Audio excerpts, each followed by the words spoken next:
Bismillahirrahmanirrahim. Assalamualaikum warahmatullahi wabarakatuh. Waalaikumsalam warahmatullahi wabarakatuh. Buya dan Umi doakan kami panjang umur, sehat walafiat, istiqomah, anak-anak yang soleh, terus Allah memanggil nanti dalam keadaan husnul khotimah. Pertanyaannya Buya, pertanyaan ulangan. Kalau dulu tuh saya kalau nangis dalam sholat tuh lagi sujud kan udah nanya sama Buya, katanya boleh ngambil lap pakai tangan kiri.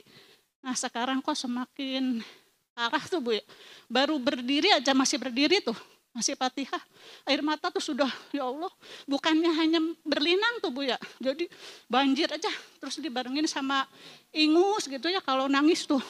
Jadi gimana tuh sholat saya kan jadi banyak gerakan, kan harus ngambil lap, kan saya selalu sedia lap setiap sholat karena selalu menangis tuh Bu ya. Jadi kan gerakannya tuh kalau lagi berdiri kan udah jelas, kalau lagi duduk istighfar, nangis, mensyukuri nikmat, nangis. Terus kadang lagi merenung tuh, lagi nyuci piring merenung, ingat dosa, ingat apa-apa, nangis air. Kok makin tua tuh semakin parah gitu Bu ya. Ya indahnya menangis tuh dalam saat, tapi kalau nangisnya ya kayak dibarengin itu ini, jadi kan nggak nyaman gitu Bu ya. Saya mohon solusinya gimana gitu kan. Kalau dulu lagi sujud udah kebayang lah ngambil lap gitu. Ini kan lagi berdiri tuh Bu ya. Jadi nambah gerakannya kan semakin banyak. Itu saja Bu ya pertanyaan dari saya. Mudah-mudahan Allah terima segala amal baik kita. Wassalamualaikum warahmatullahi wabarakatuh. Waalaikumsalam warahmatullahi wabarakatuh. Menangis yang tidak dibuat-buat adalah karunia. Sehingga apapun yang terjadi, misalnya dari isak-isak tangis yang tidak dibuat-buat, maka itu tidak membatalkan. Tidak membatalkan.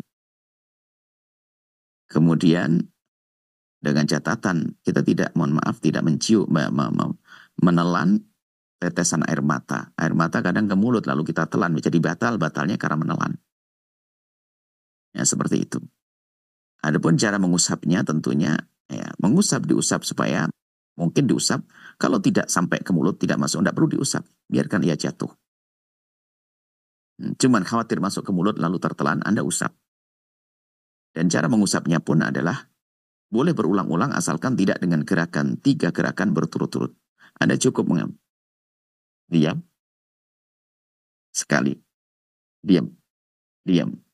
Ini belum dibatal, kini belum batal karena 2. Berhenti. 2 kali. Dan Anda siapkan. Anda harus bersyukur kepada Allah, ternyata Allah memudahkan Anda untuk menangis dan itu tanda ketulusan. Insya Allah.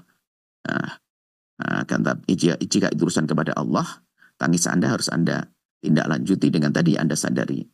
Takut dosa dan sebagainya. Ingat dosa. Kalau Anda ingat dosa dengan sesama manusia, tinggal Anda lanjutkan dengan meminta maaf dengan serius kepada mereka. Kemudian masalah tisu dan sebagainya mungkin Anda susah. Mungkin nanti Anda bisa datang ke pondok minta sorban ke anak-anak. Saya dikasih sorban sama Buya, sorbannya dikalungkan di leher. Nanti di saat Anda mau mengusap tinggal begini saja. Dijatuhkan tidak ada masalah. Keluar lagi begini saja. Nanti saya kasih 1 sorban, namanya sorban sholat untuk menangis. Insya Allah. Ambilkan sorban yang lembut begini, dipakai, dikalungkan di leher, kemudian di saat akan jatuh air mata, Anda usapkan dengan sorban. Kalau pakai tisu kan nanti jatuh dan sebagainya sorban. Nanti sorbannya setelah itu dijemur, dikeringin karena air mata tidak najis. Nanti dipakai lagi untuk sholat. Seperti itu. Jadi jangan, yang jelas Anda tidak boleh melakukan gerakan berturut-turut misalnya ini. Batal. Karena gerakan anggota besar 3 kali berturut-turut adalah membatalkan sholat. Baik, ini saja, semoga Allah mengangkat derajat kita semuanya. Allah menjauhkan kita dari kemaksiatan. Allah memberikan pada kita penyesalan akan segala dosa. Dan semoga Allah mengampuni dosa kita.